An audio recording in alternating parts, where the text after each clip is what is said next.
Well, I have a doubt. Every day we are. Bueno, tengo una duda.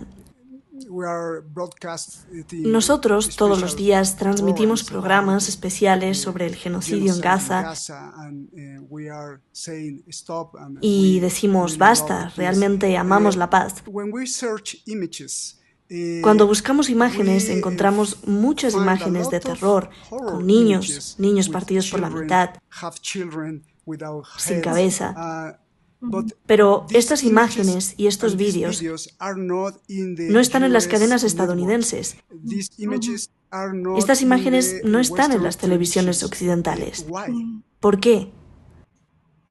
Very, very good question. I think it goes back to muy buena pregunta.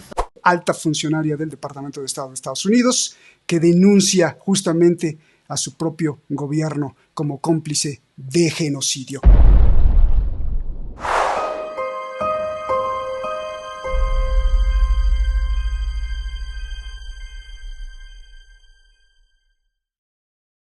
Hoy tenemos una entrevista exclusiva, muy importante, con un personaje que nos ha impresionado y que tiene mucho que decir. Es muy importante lo que va a decir. De hecho, es la primera entrevista que da en televisión para un programa como nosotros en el mundo de habla hispana. Soy Roberto de la Madrid y esto es Detrás de la Razón. Comenzamos. Hala Rarit, portavoz del Departamento de Estado de Estados Unidos en lengua árabe y subdirectora del Centro de Medios Regional de Estados Unidos en Dubái. Se incorporó al servicio exterior en 2006. Ha estado en Yemen, Hong Kong, Qatar y Sudáfrica. Ha sido jefa de la política y economía del Consulado de los Estados Unidos en Durban. Tiene maestría de la Escuela Walsh de Servicio Exterior de la Universidad de Georgetown. Especialización en estudios árabes, licenciatura en Relaciones Internacionales y Estudios de Oriente Medio de la Escuela Elliott de la Universidad George Washington. Within the U.S. government with resignations and walkouts by government employees. Today we're joined by the first State Department diplomat to publicly resign over the war. Renunció de sus altos cargos en protesta por la ayuda a Israel. Está en exclusiva con nosotros, por primera vez en un medio de habla hispana, para denunciar las atrocidades de las que son cómplices los que eran sus jefes, el presidente Biden y Anthony Blinken, secretario de Estado de Estados Unidos.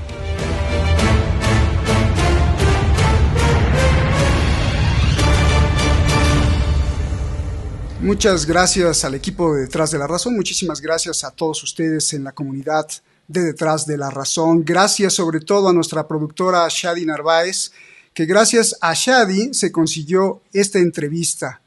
Hala Rarit, ella es una diplomática de Estados Unidos, portavoz del Departamento de Estados Unidos, sí, ese departamento que todos los días aquí criticamos y que denunciamos con su actitud. Ella es portavoz de esa parte de los estadounidenses, del gobierno de Biden, y que en un acto quizá heroico, ustedes lo califiquen, se dio cuenta de las atrocidades.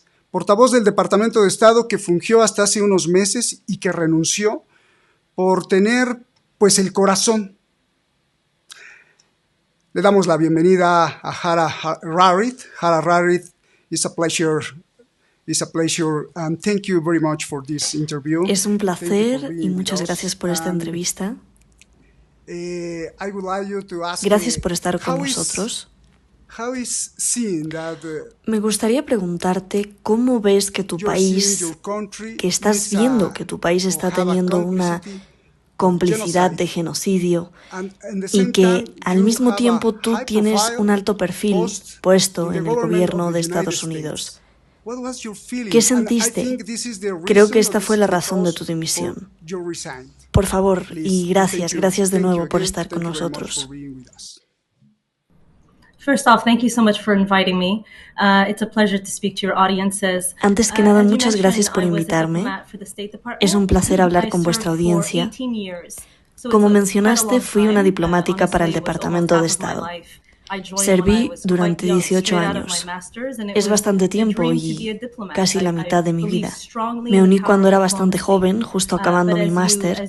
Era un sueño ser una diplomática.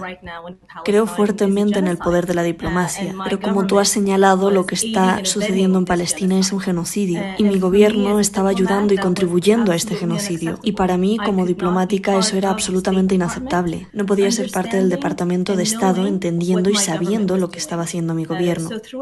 A lo largo de mi carrera, sobre todo, fui una oficial de asuntos políticos, lo que significaba que trabajé en cuestiones bastante delicadas como la lucha contra el terrorismo, incluyendo derechos humanos, incluyendo a veces transferencia de armas. Así que entendía toda la importancia de esas políticas. En mi último trabajo fui portavoz para el Departamento de Estado en Oriente Medio, basada en el Consulado de Estados Unidos en Dubái. Mi rol era ser la cara del gobierno de Estados Unidos en el mundo árabe. Y después de que empezó este conflicto, se suponía que yo debía presentarme en la televisión árabe a presentar los puntos de discusión que venían de Washington. Y en cuanto leí esos puntos de conversación, me negué. Me negué totalmente, no solo porque personalmente no estuviera de acuerdo con la política, no era un tema personal, era porque como diplomática estaba monitoreando lo que estaba sucediendo y con el conocimiento que tenía, he servido en países como Yemen y Qatar, vi el impacto devastador que estaba teniendo nuestra política y que no estaba ayudando a nadie, no estaba ayudando a los israelíes a la larga, obviamente estaba siendo devastadora para los palestinos y entraba en conflicto con la credibilidad de Estados Unidos y estaba perjudicando los intereses de Estados Unidos en toda la región. Hice todo lo posible dentro del sistema durante días, semanas, meses para tratar de hacer algún cambio desde dentro. Pero cuando vi que no había ningún cambio en la política, no importara lo que hiciera, sin importar lo que dijera yo o lo que dijera nadie en el Departamento de Estado, decidí que no había ningún otro rol para mí en el gobierno de Estados Unidos y que tenía que dimitir. Wow. I cannot imagine how was your homework. No puedo imaginar cómo era tu trabajo relacionado a lo que veías, lo que tenías que decir cuando aparecías en la televisión, porque eras portavoz y tener que justificar la ayuda a un régimen o a un gobierno que estaba cometiendo un genocidio. ¿Cuál fue el peor momento en tu carrera en el que dijiste, basta, no puedo continuar, no puedo seguir? Puedo imaginar enfado, quizás lágrimas. Por favor, cuéntanos sobre esto. Absolutamente. Fue devastador. Creo que el peor momento fue cuando me di cuenta de que mi gobierno estaba intencionalmente violando la ley estadounidense, de que estaba intencionalmente permitiendo la matanza de civiles, porque yo mantenía la esperanza de que si solo ellos entendieran, si tan solo supieran lo que realmente estaba sucediendo, por supuesto que cambiarían su política. Pero como tú mencionaste sobre las entrevistas, antes del 7 de octubre hice cientos de entrevistas en diferentes medios árabes sobre un amplio espectro de temas. Rusia y Ucrania, China, lo que fuera, cambio climático, lo que fuera que el gobierno estadounidense tuviera una posición, yo aparecía en las televisoras árabes. Cuando sucedió el 7 de octubre y cuando vi los puntos de discusión que estábamos recibiendo, estaban, y seré clara, completamente obviando el sufrimiento de los palestinos. Era como si los palestinos no existieran. Hablaba de la humanidad de las víctimas israelíes, como debería de ser, por supuesto. Absolutamente reconocer la humanidad de las víctimas del 7 de octubre, de esta terrible y horrible tragedia, pero al mismo tiempo obviaba completamente el sufrimiento de los palestinos. Y yo me negué a aparecer en los medios árabes y promover estos puntos de discusión racistas y parciales. En cambio, lo que hice, obviamente recibí mucha presión y fue algo complicado profesionalmente, pero no hice ninguna entrevista sobre Gaza. Lo que hice, en cambio, fue cada día redactar informes para Washington mostrándoles lo que todos los medios árabes y las redes sociales estaban mostrando sobre Gaza. Mis informes mostraban lo que probablemente vuestra audiencia ha visto. Las imágenes devastadoras de niños siendo masacrados. Y muchas veces esto mostraba la complicidad directa de Estados Unidos, porque había tantas imágenes y vídeos que se volvían virales en todo el mundo árabe directamente desde Gaza, mostrando, por ejemplo, fragmentos de bombas hechas por Estados Unidos. Así que todos los días enviaba estos reportes, incluidos los fines de semana. A veces no podía dormir porque estaba trabajando muy duro en estos informes, porque sentía si tan solo nuestros políticos vieran, si tan solo entendieran, cambiarían la política. Pero semana tras semana, mes tras mes, quedó muy claro que no era así. Y eso era devastador. También ver la inhumanidad de mucha de la gente con la que trabajé, de ver que no les afectaba tanto la pérdida de vidas tan trágica. Y también que honestamente no les importaba que esto en realidad estuviera dañando a Estados Unidos. Esto no es en el interés de Estados Unidos. Masacrar a toda una población, matar de hambre a toda una población, esto no nos ayudará a la seguridad nacional. Nos está poniendo en peligro a todos. Y eso fue bastante devastador y obviamente me llevó a renunciar eventualmente, lo cual fue una decisión muy difícil, pero sentí en el momento en que la tomé que no había otra manera, porque comencé a sentirme cómplice. Entonces tenía que abandonar el gobierno y decidir hablar una vez que renunciara. Me imagino que tú todos los días estabas mandando informes y señalando y diciéndoles no hagan eso, hagan esto, la diplomacia es mejor que las armas. ¿Qué piensas o por qué crees que no les importaba? Y me refiero al presidente Biden y a Anthony Blinken, el secretario de Estado. ¿Por qué no les importaba? ¿Porque no tienen sentimientos? ¿Porque no pueden? Me hice esa pregunta tantas veces. ¿Por qué? ¿Por qué cuando la política está fallando? Además, es simplemente una política fallida. Quiero decir, ni siquiera ha logrado la liberación de los rehenes, ¿verdad? Las familias de las víctimas del 7 de octubre, las familias en Israel, están protestando contra esta política. Entonces, ¿por qué insisten en esto? Para mí realmente se reduce a unas cuantas cuestiones, pero solo discutiré dos en aras de la brevedad. Una, y creo que lamentablemente está muy arraigada en la política estadounidense, es la deshumanización de los árabes y de los musulmanes. Y creo que casi está bien si matan a esa gente de allí, ¿verdad? La gente no reaccionaba de la misma manera cuando les enviaba una imagen de un niño palestino muerto que de un niño ucraniano muerto. Sus corazones no sentían lo mismo y yo me preguntaba, pero estas son buenas personas, ¿cómo no están reaccionando ante esta princesa de 4 años que acaba de ser sepultada bajo los escombros? Y creo que es casi a un nivel subconsciente, porque hay que entender que en Estados Unidos ha habido décadas y décadas de programación sobre el Medio Oriente, de esos son los terroristas, esos son los malos. Y creo que eso tiene un impacto significativo sobre nuestras políticas.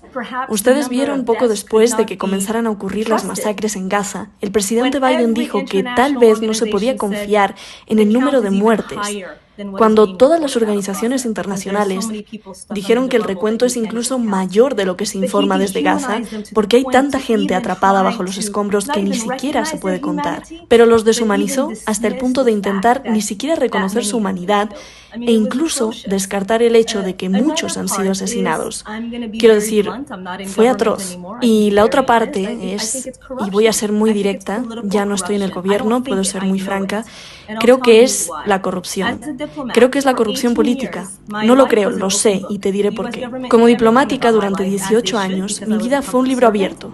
El gobierno de Estados Unidos sabía todo sobre mi vida, como debía, porque yo era una servidora pública. Nunca se me permitió aceptar dinero de nadie ni de ninguna entidad. Ese no es el caso de nuestros políticos, de nuestros miembros del Congreso, de nuestros senadores, de los políticos que están decidiendo si enviar o no armas a Israel. Se benefician de la guerra, reciben contribuciones de campaña de la industria armamentista, reciben contribuciones de campaña del lobby pro-israelí, y lo han estado haciendo durante años. Así que literalmente se están beneficiando de este genocidio. ¿Por qué dejarían de enviarles armas? No tienen ningún incentivo para dejar de enviarles armas. Entonces, para ellos, está bien si esa gente morena, francamente, es asesinada. Y dos, voy a ganar dinero con esto. Así que a menos que haya una rendición de cuentas, a menos que haya presión para que dejen de hacerlo, no van a parar. Y esa es la parte realmente triste. Incluso están dispuestos a violar la ley estadounidense, que es otra cosa que vi como diplomática y de la que ya no estaba de acuerdo en ser parte de ello. De ahí mi renuncia. Bueno, esto es tremendo porque estás hablando de la violación de la ley de Estados Unidos y creo que esto es... Con gusto te puedo dar detalles, específicos de qué leyes se han violado y cómo. Espérame, dos preguntas sobre este tema primero. Significa que la vida de los niños, sobre todo, la vida de un israelí, el valor de la vida de un israelí es mayor que la vida de un palestino? Mira, lo vi directamente en nuestros puntos de discusión. Recibía desde Washington los temas de debate que se suponía debía transmitir, que humanizaban a las víctimas israelíes, que hablaban sobre la difícil situación de las víctimas israelíes, como absolutamente debería ser, pero luego ignoraban por completo la difícil situación de los palestinos. Te daré un ejemplo. 100 días después del conflicto, y vuestros espectadores pueden buscar esto en Google, pueden ir al sitio web del Departamento de Estado y ver la declaración oficial que salió de Washington 100 días después del conflicto. Deberían leerlo. No menciona ni una sola vez la palabra palestino. 100 días después de que comenzara el conflicto, miles y miles y miles de civiles en Gaza ya habían sido asesinados y masacrados. Civiles. Pero el mensaje de los 100 días que salió del Departamento de Estado solo hablaba de los rehenes. Solo hablaba de los rehenes. Entonces, ¿qué te dice eso? Te dice que el nivel de deshumanización está tan arraigado en el gobierno de Estados Unidos. Y cuando recibí ese mensaje de los 100 días que se suponía debíamos amplificar, dije, ¿dónde está el resto del mensaje? Esto es solo la mitad. ¿Dónde está el resto del mensaje? Y me dijeron, nos olvidamos. No sé si realmente se les olvidó. No sé si es intencional, pero así fue como se dio a conocer el mensaje. Y así te demuestra que la vida de algunos es más valiosa que la vida de otros, lamentablemente, para el gobierno de los Estados Unidos. La segunda cuestión sobre este tema es que hablas de corrupción. Y mi pregunta es... ¿Corrupción de quién? Entiendo que la industria de las armas es muy poderosa, pero ¿solo eso? ¿Solo este sector? Porque creo, y me lo dirás tú, hay más poderes especiales en el mundo, intereses extranjeros. ¿Significa que tal vez el gobierno de Estados Unidos está sirviendo a otro interés que no es el mismo interés del pueblo estadounidense? Quizás la intención sionista de tener un gran Israel. No sé. Háblame de esto porque realmente tengo mucha curiosidad. Sure, absolutely. I mean, I think it's public knowledge at this point that the pro-Israel Claro, absolutamente. Quiero decir, creo que a estas alturas es de conocimiento público que el lobby pro-israelí es extremadamente poderoso en Washington, ¿verdad? Y el lobby pro-israelí es muy diverso y grande, por lo que incluye obviamente al más famoso, AIPAC, que aunque está haciendo cabildeo para un gobierno extranjero, normalmente si haces lobby para un gobierno extranjero tienes que cumplir con regulaciones diferentes porque estás representando a un gobierno extranjero, pero en realidad están registrados como una organización estadounidense, por lo que pasan por alto todas esas regulaciones. Pero también están las organizaciones cristianas evangélicas, que también son pro-israelíes, que también son muy poderosas, muy influyentes y tienen mucho dinero. Así que todos los lobbies pro-israelíes combinados con los lobbies de la industria armamentista son una fuerza intensamente poderosa en Washington y dirigen nuestro proceso de toma de decisiones. De manera similar, estoy segura que tus espectadores están familiarizados con un tema muy diferente de la política interna, los tiroteos masivos en Estados Unidos. Cada pocos meses oímos sobre los tiroteos masivos en Estados Unidos, otra escuela con un tiroteo masivo. Pero no se cambia ninguna política, no se cambia ninguna ley. ¿Por qué seguimos teniendo armas en manos de adolescentes en Estados Unidos? Porque la Asociación Nacional del Rifle es muy poderosa. El lobby de la Asociación Nacional del Rifle en Estados Unidos es tan poderoso que se asegura de que nuestros políticos no aprueben leyes que limiten la venta de armas en Estados Unidos. Y es por eso que hay una violencia armada tan desenfrenada. De manera muy similar, pero en política exterior, la situación es la misma, excepto que ahora las personas que están siendo asesinadas y masacradas están en Palestina y ahora en el Líbano. ¿Significa esto que las asociaciones como la Asociación Nacional del Rifle, significa esto que la muerte y la violencia es un gran negocio? I think it's more profitable than peace. Creo que es más rentable que la paz, ¿no? Como diplomática puedo vender, ¿qué puedo vender sino esperanza, amor, unión? Esto es en lo que creo, esto es lo que represento. Todas las personas unidas y trabajando por un interés común. Que todos podamos vivir juntos en paz y armonía. Pero no hay dinero en eso, ¿verdad? En cambio, sí hay mucho dinero en que la gente se mate entre sí. Lamentablemente, es muy triste decirlo, y yo soy optimista por naturaleza. Odio ver el mundo de esta manera, pero ha sido devastador ver cómo un interés especial en los Estados Unidos va en contra de los intereses de los ciudadanos estadounidenses y de personas inocentes en todo el mundo. I hope we are not naive. Espero que no seamos ingenuos. Perdón por interrumpirte, porque estabas hablando de la ley. Dime qué ley, qué normas o qué ley fue violada por el gobierno de Estados Unidos y va en contra del pueblo estadounidense. Por favor. Sure.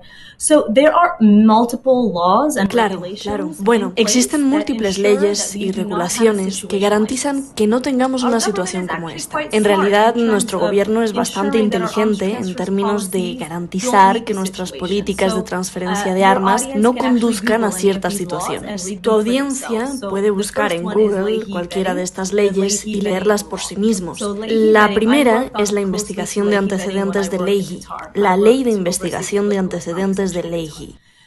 Trabajé profundamente en la investigación de antecedentes de Leahy cuando trabajé en Qatar. Trabajé para supervisar la sección política económica en Qatar.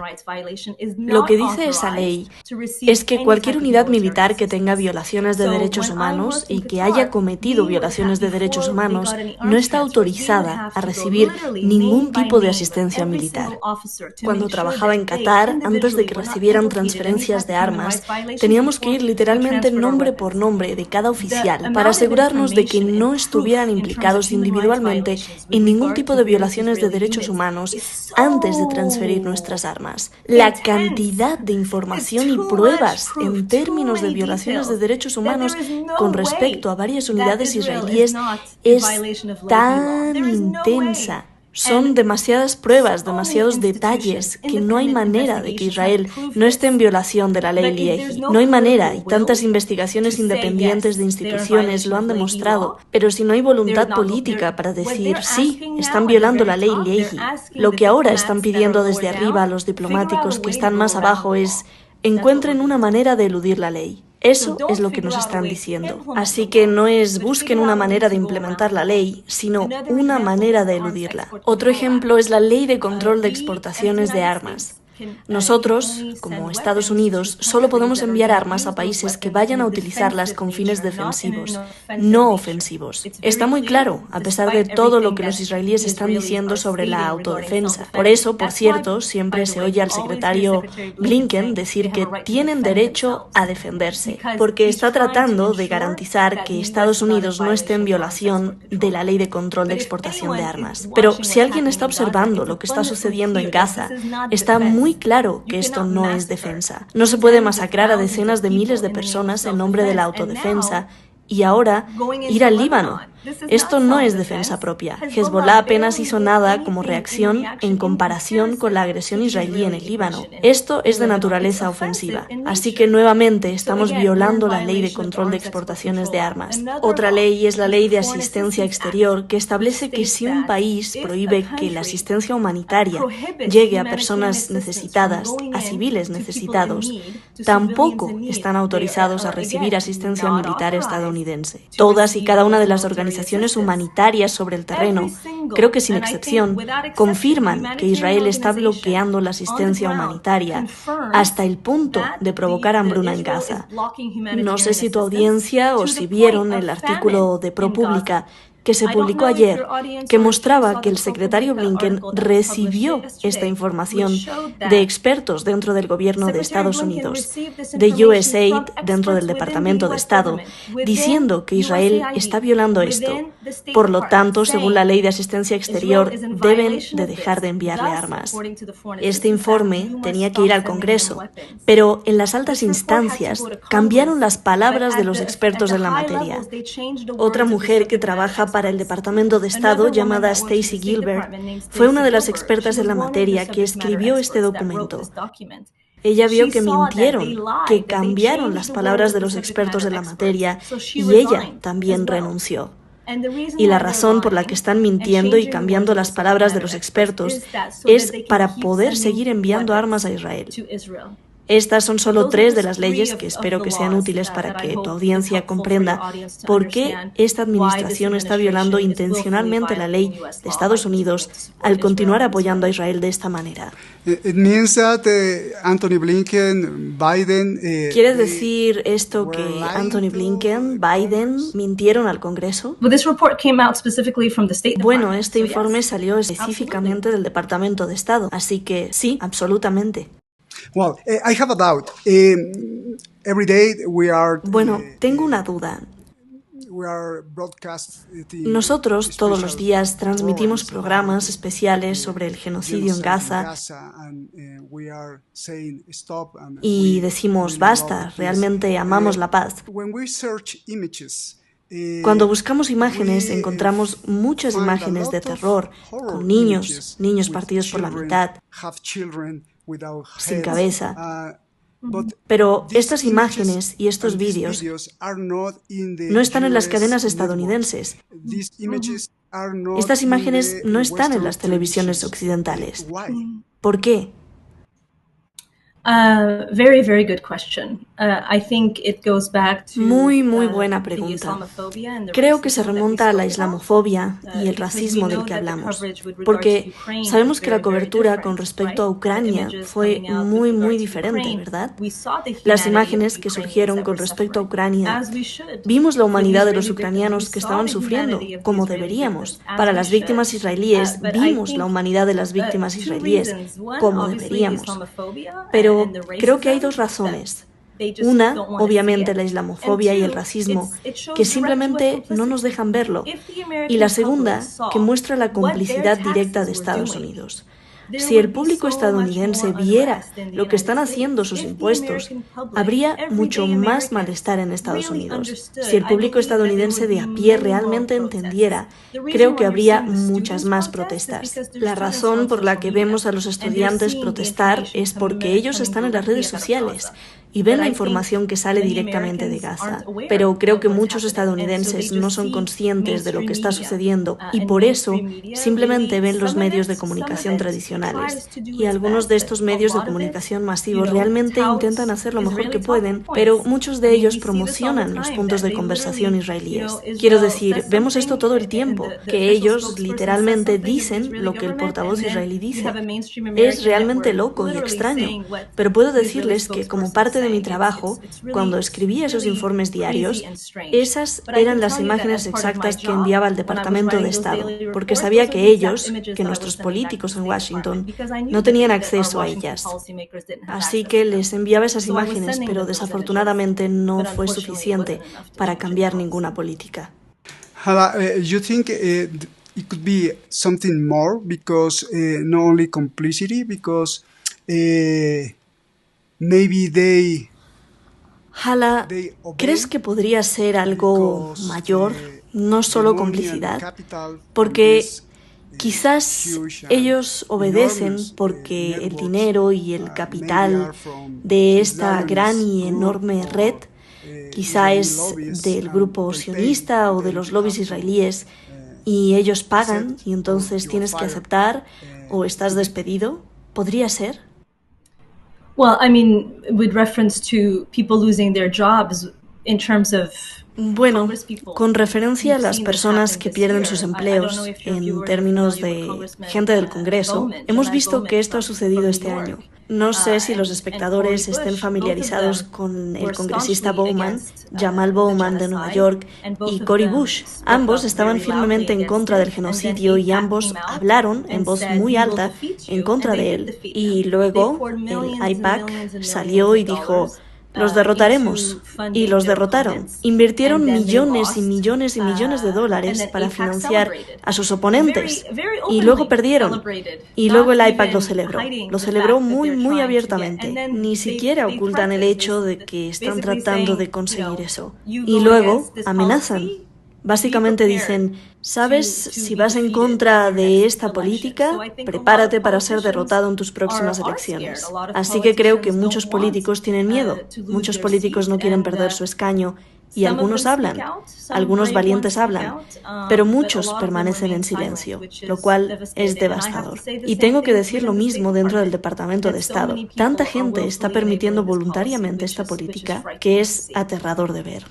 Let me ask this. Every day we make a show, and a special show about what happened in the Middle East, and many times we are Permíteme preguntarte esto.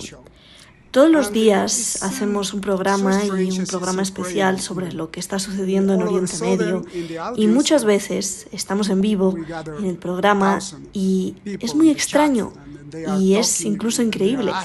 De pronto, en la audiencia, reunimos a miles de personas en el chat y ellos hablan y preguntan y dicen.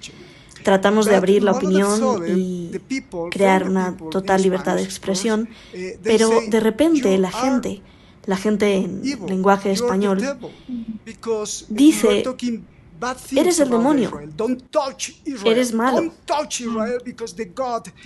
porque estás diciendo cosas malas sobre Israel. No toques a Israel, no toques a Israel, porque Dios... Y entonces para mí es muy extraño, porque esto, la geopolítica y estas cosas de las que estamos hablando, quizás sea política interna o política internacional, pero ¿cómo es posible que haya tanta audiencia en el mundo, no solo en el lenguaje español, en todos los idiomas, que defiendan el concepto de Israel? Incluso no son judíos. El punto es, ¿por qué este discurso está permeando en las mentes de la gente en el mundo? Es una muy buena pregunta y creo que a mucha gente le apasiona este tema. Pero yo, desde mi perspectiva, tenemos que tomarlo desde la posición de la humanidad. Creo que muchos de nosotros crecimos con los horrores del Holocausto y fue un momento tan oscuro, devastador y horrible en la historia de la humanidad. Y la lección aprendida de esa tragedia absoluta fue nunca más, ¿cierto? Y es por eso que hoy en día hay tantos grupos judíos en todo el mundo que dicen que nunca más significa nunca más para nadie, ¿verdad? Pero creo que mucho de ese trauma se ha traducido para algunos en que nunca más es solo para el pueblo judío, o debido a ese trauma, el Estado judío de Israel debe existir a toda costa. Desde que renuncié, me he acercado a muchos israelíes en la comunidad de paz, en los campamentos de paz, y son personas increíbles y valientes. Y entienden que su seguridad no puede lograrse a expensas de la aniquilación de otro pueblo. Y entienden que eso no es lo que les enseñan sus valores judíos y que no está en el espíritu y el recuerdo de los horrores del Holocausto. Creo que mucha gente no logra comprender la complejidad de la verdad porque les han dicho que necesitan una patria y que cualquiera que vaya en contra de ella debe ser antisemita o cualquiera que vaya en contra de ella debe ser malvado. Todo vuelve a que están completamente ignorando el sufrimiento de otro pueblo. Están ignorando por completo el hecho de que había gente en esa tierra. Están ignorando por completo el hecho de que la gente sigue estando desplazada, sigue siendo asesinada. Y esto no es sostenible. No es sostenible para los israelíes, no es sostenible para los palestinos, ni para el Medio Oriente en general. Lo que se necesita es convivencia. Lo que se necesita es... Ups, discúlpenme, algo se cayó detrás de mí. Lo que se necesita es que la gente se una y comprenda su humanidad. Y hay muchos de las comunidades de paz, tanto israelíes como palestinos, que quieren y están dispuestos a hacerlo. Pero desafortunadamente la guerra es lo que se interpone en el camino. Thank you so much for your time. Two questions more and I'll let you go. And really thank you. Gracias, muchas gracias por tu tiempo. 2 preguntas más y te dejo ir. Verdaderamente muchas gracias. ¿Qué sientes hoy? ¿Qué dice tu corazón hoy? ¿Dónde está tu mente hoy? De nuevo, ¿qué sientes cuando ves que tenías razón? Cuando renunciaste, creo que eran alrededor de 30.000 muertes en Gaza. Hoy el número es mayor, la situación está peor. Gaza está totalmente devastada y ahora el Líbano va a ser quizás otro tipo de Gaza. ¿Qué sientes el día de hoy? It's devastating. It's absolutely devastating and it's heartbreaking. Es devastador, es absolutamente devastador y es desgarrador. Y nos despertamos día tras día esperando que haya un cambio y desearía no tener razón, desearía que no tuviera el efecto duradero que me preocupa que va a tener. Hace 1 o 2 meses escribí en la revista Foreign Policy de Estados Unidos sobre el estallido de una guerra regional, que estaba a la vuelta de la esquina y que eso era exactamente lo que Benjamín Netanyahu quería. Eso es lo que quería y por eso ha estado haciendo tantas cosas. Ataques instigadores contra Irán, contra Hezbollah, el Líbano, en Siria. Su objetivo es la guerra regional porque eso ayuda a su carrera política. Quiere esto a costa de los rehenes, a costa de la seguridad israelí. No le importa el pueblo israelí, le importan sus propias ambiciones políticas y su idea de este gran Israel. Esto es una catástrofe para los israelíes, los palestinos, los libaneses, el Medio Oriente y para todos nosotros en la comunidad global. No podemos tolerarlo. Mi única salvación, lo único que me da esperanza, es que la gente de todo el mundo esté despertando y diciendo basta de injusticia. No podemos quedarnos impasibles y permitir que se masacre a niños. No podemos quedarnos quietos y permitir que los niños mueran de hambre. Es demasiado sufrimiento y creo que el hecho de que todos lo hayamos estado viendo en nuestros teléfonos ha sido muy traumático. Así que mi esperanza es que haya un despertar continuo y que salgamos de esto como una comunidad más unificada, como una comunidad global, para tratar de protegernos los unos a los otros, en lugar de lastimarnos. What can I do? What can we do? What can all of us do about ¿Qué puedo hacer? ¿Qué podemos hacer? ¿Qué podemos hacer todos para presionar al gobierno de Estados Unidos para que detenga la guerra? Los estadounidenses, el pueblo estadounidense, ¿puede hacer algo para detener a su gobierno? ¿O por qué la gente en Estados Unidos no reacciona y dice, basta? Pago mis impuestos y están usando mis impuestos para enviar armas. Y eso significa que tenemos sangre en nuestras manos. ¿Pueden hacer algo? Absolutamente. Creo que muchos estadounidenses lo están haciendo. Están viendo las protestas, especialmente los jóvenes estadounidenses que están participando en las protestas en los campus universitarios. Pueden ver lo violenta que fue la reacción de la policía en todo Estados Unidos. Eso muestra el poder del pueblo, ¿verdad? Si estas protestas no importaran, si estos estudiantes no importaran, no habría habido una reacción tan contundente por parte de la policía, ni por parte del Congreso, que ahora está tratando de restringir la libertad de expresión en Estados Unidos porque muchos de estos estudiantes están hablando en contra del genocidio. Creo en el poder del pueblo, creo firmemente en el poder del pueblo y creo que no importa en qué parte del mundo estés, tienes una voz, tienes una voz. Cada uno de nosotros tenemos una voz. Tenemos que elegir usarla. No importa cuán pequeña o grande sea, incluso si es solo hablar con un primo, con amigos sobre lo que está sucediendo. Eso en sí mismo es poder y se propaga. Todos tenemos que ser una fuerza del bien y realmente aprecio vuestro programa por poder discutir esto con audiencias de habla hispana, porque estamos tan lejos, ¿verdad?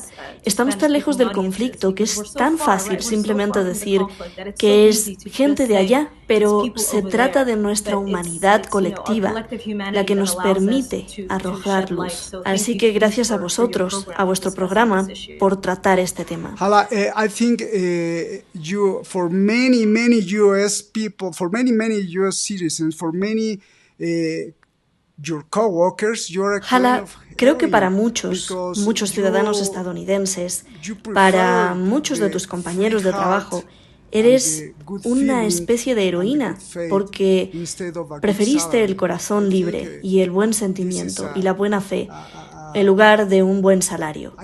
Creo que esto es, no sé, pero cuéntame sobre este sentimiento porque creo que mucha gente te admira por este tipo de valentía que demostraste. That's very nice. That's very nice. You know, I really do appreciate that when I feel. Eso es muy lindo, realmente lo aprecio.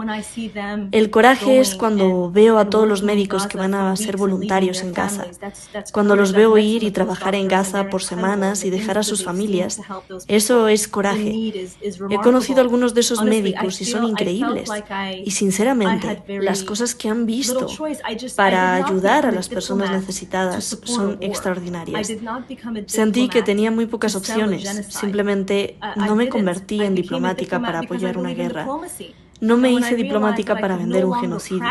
Me convertí en diplomática porque creo en la diplomacia.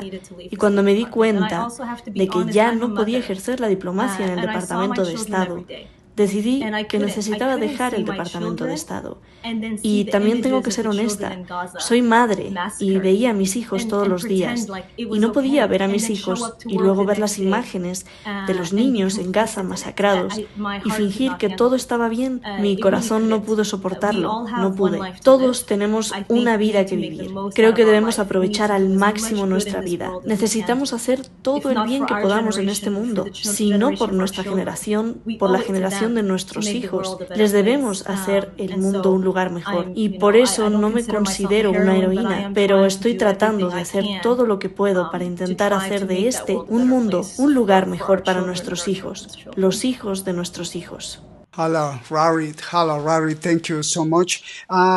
Last question. Hala Rarit, muchas gracias. La última pregunta y nos vamos. Tu pronóstico, ¿cuál crees que sea el final? ¿Cómo crees que esto se va a desarrollar? El conflicto, la situación entre ahora Israel, Hamas y Hezbollah. Yeah. Honestly, and this is not something I wish I was saying, but honestamente, y esto no es algo que me gustaría estar diciendo, pero creo que la situación seguirá empeorando, a menos que se detenga a Netanyahu. Él no se detendrá, y ahora mismo está muy claro que la actual administración de Estados Unidos no está dispuesta a detenerlo en este momento. De hecho, el Departamento de Estado acaba de aprobar otros $20.000 millones en armas. Y por cierto, lo hicieron mientras el Congreso estaba en receso para tratar nuevamente de ocultar cualquier tipo de supervisión. $20.000 millones en armas. Tendrá todo lo que necesita para destruir el Líbano, para continuar potencialmente en Siria, y con nuestras elecciones acercándose, gane quien gane, creo que desafortunadamente Netanyahu es el ganador. Ya sea una administración de Harris o una administración de Trump, ambos candidatos han expresado su apoyo absoluto a Netanyahu. Lo único que creo que puede cambiar esta trayectoria somos nosotros. Vimos el artículo que salió ayer demostrando que Blinken le estaba mintiendo al Congreso. Necesitamos más de esto. Necesitamos más gente que diga no más, no más, no en mi nombre, no con mis impuestos. No pueden violar la ley estadounidense. Lo único que me da esperanza es que la historia ha demostrado la injusticia. La era de los derechos civiles en Estados Unidos, el apartheid terminó en Sudáfrica. Aunque cuando lo estás viviendo parece imposible de superar, pero hay que mantener la fe. Tengo que mantener la fe en que lo superaremos, pero requiere una acción colectiva. Requiere que todos hagamos algo. Tenemos que exigir cuentas a estos líderes, tenemos que exigir que sigan y cumplan la ley estadounidense, que cumplan la ley internacional y que no aceptaremos nada menos de ellos. Significa que hay gente dentro del gobierno de Estados Unidos que está sedienta de ver, de ir a una guerra total, ojalá, o incluso más allá. ¿Crees que con todo este comportamiento y acciones el gobierno de Estados Unidos está esparciendo odio alrededor del mundo y al final este odio regresará a Washington y a Estados Unidos? ¿Y Estados Unidos estará solo? So the rhetoric coming out of Washington has been that they want La retórica que sale de Washington ha sido que ellos quieren una desescalada, ¿correcto? Estos son los puntos oficiales de debate, que ellos quieren una desescalada y que no quieren una guerra regional. Pero tienes que tomar acción si quieres una desescalada. Tienes que asegurarte de que haya una reducción de la tensión. Pero si envías a un loco, si le envías a un criminal de guerra un suministro ilimitado de armas, ¿qué va a pasar? Una escalada. Si tú le das una cobertura política a un gobierno que comete terrorismo, me refiero al ataque a Hezbollah con los buscapersonas. Incluso Leon Panetta, el exdirector de la CIA, confirmó que se trata de un ataque terrorista, de que no es algo que esté permitido según el derecho internacional. Si permitimos que estas cosas sucedan, habrá una escalada. Así que las palabras son una cosa y las acciones hablan mucho más. Y en este momento todo muestra que Estados Unidos está permitiendo esta escalada. Y me temo que no será solo ahora y en el futuro inmediato que enfrentemos esto, sino que será durante generaciones. Me refiero a la cantidad de trauma generacional que ha surgido en Gaza. Cuando ves a tantos huérfanos, miles y miles, la estimación es entre 20.000 o más huérfanos en Gaza. ¿Cómo van a crecer estos niños? ¿Cómo no van a querer estos niños vengar el asesinato de sus padres? No hay ninguna duda. Así que con esta política se está literalmente creando un Medio Oriente inestable para las generaciones venideras. Y de nuevo, debo regresar a que necesitamos detener esto, necesitamos detenerlo ahora y necesitamos un alto al fuego y un camino a la rehabilitación y a la coexistencia. Esa es la única solución sostenible. La diplomacia es la única respuesta. La guerra, las armas no lo son. Apreciamos tus palabras. Disculpa por la pregunta personal, pero ¿cuál es tu futuro? Como madre, ¿vas a trabajar? ¿Dónde vas a trabajar? ¿Qué vas a hacer? Por ahora voy a seguir haciendo esto. Espero que la guerra termine para poder concentrarme en otra cosa. Pero desafortunadamente, mientras esto suceda, siento que tengo la obligación y el deber de seguir hablando, de seguir alzando la voz. Así que estoy haciendo todo lo posible, porque realmente no puedo descansar hasta que esto termine. Así que solo espero que algo cambie. Y de nuevo, una bendición ha sido que he podido conocer a tantos seres humanos increíbles a través de todo esto. Puedo asistir a programas maravillosos como el de ustedes y he conocido activistas por la paz de todo el mundo, exfuncionarios de varios gobiernos que también renunciaron por guerras pasadas, como mencioné, activistas por la paz israelíes, organizaciones de activistas por la paz palestinas, que están haciendo tanto bien en el mundo y eso me da esperanza. Así que continuaré con la diplomacia. Siempre seré una diplomática y eso estará en mi corazón, pero continuaré haciéndolo desde fuera del gobierno para tratar de lograr una paz real.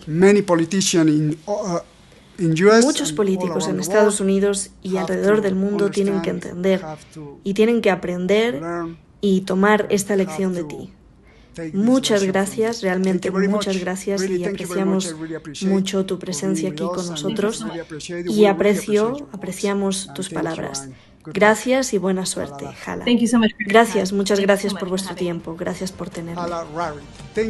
Hala Rarit, gracias, muchas gracias. Adiós. Gracias a todos ustedes por estar en esta exclusiva entrevista. Ustedes la escucharon. Funcionaria del Departamento, alta funcionaria del Departamento de Estado de Estados Unidos, que denuncia justamente a su propio gobierno como cómplice de genocidio. Muchísimas gracias y nos estamos viendo hasta la próxima.